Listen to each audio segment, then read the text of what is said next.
मुई बाहरी चे आज का रथयात्रा देखी जबार लिए एकला एकला जो मोर संगे किहे ना जीवा जदि क्या देखबार अच्छे बेले भिडियो आपण मैंने क्या देखी ना पारन कारण कि आज का मुई जाऊे एकला बाटा घाटा क्या देखली बसे गई नेमी सांगे और देखमु बोलिकी हेले क्या ना भेटली हेले भिडियो आपण मैंने देखबार पाइबे प्रभु श्री जगन्नाथ महाप्रभु को। तो चलुन आज का देखमा आम बाहरी चे खरमड़ा रथ देखी जबार लगी जेनटा कि आम पंचायत मुई पहुँची देली कि सेंदा लोक मैंने जे आस कर बसते माने कि पलि आसी बसुले न भावुले जे महाप्रभु के नहीं जीतबे न हेले दूर थे देखली जे रथता दिशुला तो भावली जे आज भगवान का दर्शन हेबा ही जेनता मुई पहुँची गली सेनता मुई जाइक पहलारू दर्शन कर नेली दुईटा मुड़िया मारिक एतकी मागली मोर परिवार के मोर यूट्यूब फैमिली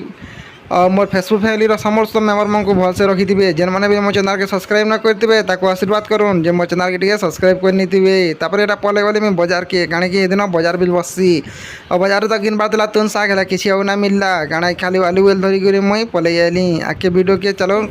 जबार स्टार्ट करनी ना कारण कि मौसी माँ मंदिर के जबार लगी तो अंधार अंधारे